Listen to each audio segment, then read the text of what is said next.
আয়ারল্যান্ডের বিপক্ষে কেমন প্রত্যাশা বলতে আমরা যেহেতু হোয়াইট ওয়াশ হয়েছি আয়ারল্যান্ডের অস্ট্রেলিয়ার বিপক্ষে, তো আমরা চাবো যে আয়ারল্যান্ডের বিপক্ষে হোয়াইট ওয়াশ করে আয়ারল্যান্ডের আমরা ওইটা ভুলে যাইতে চাবো।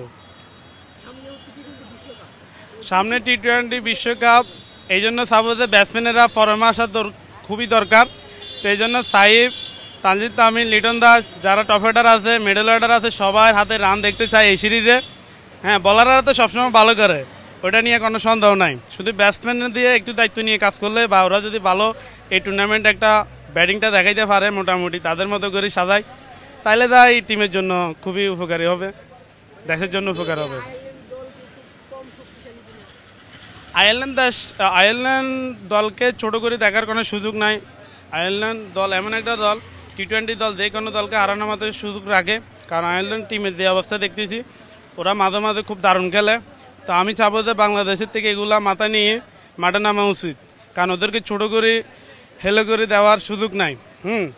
মাঠে নিজের সেরাটা দিতে হবে। যেমন বিশেষ করে ইন্ডিয়াকে ফলো করেন, ইন্ডিয়া কি করে, ছোট হোক বড় হোক প্রতিটা ম্যাচ করা বিশ্বকাপ মনে করি নামে মাঠে। ওরা কোনো দলকে ছোট করে দেখে না, প্রতিটা ম্যাচ ওরা খুব গুরুত্বের সাথে খেলে, সেটা আমরা করি না। আমরা কি করি, 1-2 ম্যাচ জিতলে সব ভুলে যাই, মনে হয় যে আমরা সব কিছু পাই গেছি, দুমদাম খেলি, সব শেষ করে দিতে চাই। আমি সবচেয়ে খুশি হয়েছি যে মনে মনে সৌম্য সরকার দাদাকে চাইছিলাম। সৌম্য সরকার দাদাকে এমন পাওয়া পাইছি, নোয়াখালী টিমে দেখি যে আজকে সকালে ঘুম থেকে উঠে দেখি নোয়াখালী টিম এক্সপ্রেসের জাগো হয়েছে ওনার। তো তার ভিতরে আবার হাসান মাহমুদেরও দেখতেছি, আরও কয়েকজন প্লেয়ার এখনও বলতে পারতেছি না। তবে নোয়াখালী টিমের জন্য শুভকামনা রইল। নোয়াখালী টিম আসছে, আমার জন্য খুবই ভালো লাগতেছে ব্যাপারটা। আমার যত নোয়াখালীর ছেলে, তা আশা করি নোয়াখালীর মানুষেরা এবার এনজয় করবে, মাঠে আসবে, খেলা দেখবে, এ আশা করি। আর নোয়াখালী মালিকের চোখের দিকে তাকিয়ে বলতেছি, আপনি আমার দিকে তাকাবেন, অবশ্যই আপনাদের টিমের জন্য সাপোর্ট হয়ে থাকতে পারে বা সাপোর্ট দিতে পারে, ভালোবাসা দেখাবেন, আমিও ভালোবাসা দেন আপনাদের থেকে নিতে পারে, এ আশা রইল। আমি নোয়াখালী টিমের যারা মালিক আছেন তাদেরকে আমি একটা কথা বলবো যে লাসিথ মালিঙ্গাকে আপনারা যদি মেন্টর হিসাবে বা কোচ হিসাবে যদি আনতে পারেন, আমার মতো বেশি খুশি হবো। কারণ যেহেতু আমি জয়দেব নোয়াখালীর ছেলে, আমার কেন জানি মনে টানতেছে আপনারা লাসিথ মালিঙ্গার দিকে একটু নজর দিবেন। কারণ ওনাকে যদি কোচ হিসাবে আনতে পারেন, তাহলে আমার আশাটা পূরণ হইলো, ওনার সাথে দেখাটা হইলো, পাশাপাশি আমার স্বপ্নের যাতে কিছু, স্বপ্নের নায়ক বা স্বপ্নের পছন্দের মানুষ সব কিছু মিলায় ওনাকে পাবো। এটার সাথে আপনাদের ভালোবাসার টানে, যদি আপনারা যদি ওই ভালোবাসার টানে যদি লাসিথ মালিঙ্গাকে আনতে পারেন, আমি আপনাদের থেকে বেশি আশা করি এটা। আর বিশেষ করে আমি এটার পিছনে অনেক টাকা খরচ হচ্ছে, আসলে এগুলো বলতে চাই নাই, তারপরে অনেকে জিজ্ঞেস করে, জানতে চায়। যেমন অলরেডি আমি 20-30টার মতো জার্সি বানাই ফেলছি।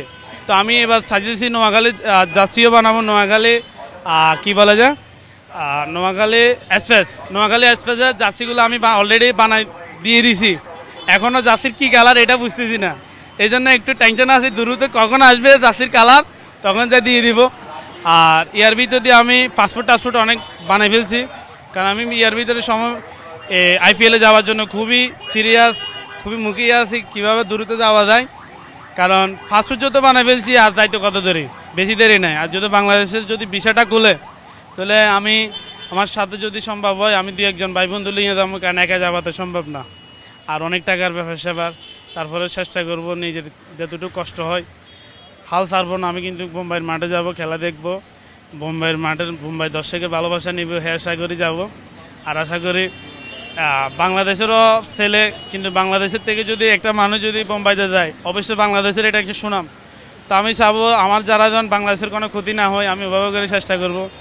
আর বিশেষ করে আমার আসলে অনেক কষ্ট হচ্ছে, আমার যে হারে চুল ড্যামেজ হয়ে যাচ্ছে, মানুষের কি আসলে মানুষ বলে মুখ দোষ পারে বা মানুষের মুখ পারে, আসলে এটা আমি বিশ্বাস করি না। তারপরে কেন জানি মনে হচ্ছে আমার চুলটা যে হারে ওঠা শুরু করছে, এটা কেন হইতেছে আমি এটাই বুঝতেছি না। খুব লজ্জা পাইতেছি বা খুব কষ্ট পাইতেছি, কারণ আমার যে হার এখন চুলের পিছনে টাকা খরচ হচ্ছে, বা যে হার আমি বিভিন্ন ডাক্তারের পরামর্শ, ট্রিটমেন্ট, বিভিন্ন ওষুধ খাইতেছি, বিভিন্ন কিছু শরীরের যত্ন নিচ্ছি, শরীরের আদার্স অন্যান্য কিছু, যেমন বিশেষ করে যাচ্ছি আমার শরীরের যত নিয়ম কারণ অনেক কিছু, ফিটনেস জরি রাখার ব্যাপার সেবার অনেক কিছু আমি চেষ্টা করতেছি। মাঠে খেলাধুলার বা বিভিন্ন টাফে বিভিন্ন মাঠে যাই, কিছু প্র্যাকটিস করে ওনার মতো বোলিং টলিং করা বা ওনার মতো যেমন, আমি তো চাইলে ওনার মতো পারি না, তারপরে চেষ্টা করি, ওনাকে যত পছন্দ করি। সেই জন্য অনেক কষ্ট হয়। আর বিশেষ করে এগুলো বলতেও মানে মন চায় না, কারণ সব কিছু অনেকে বললে গালিগালাজ করে, কেন তুই এত কষ্ট করো। আসলে এটাই আমার ব্যক্তিগতভাবে ব্যক্তিগত থাক, আমি চাই না আমার দ্বারা কে কষ্ট পাক। হ্যাঁ, আর মালাঙ্গার জয়দেব মালাঙ্গাকে অবশ্যই সবাই ভালোবাসা দিবেন, আর জয়দেব মালাঙ্গার সবাই ভালোবাসা নেবেন, ভালোবাসা দিবেন। দেখা হবে বন্ধুরা নতুন কোনো সময়।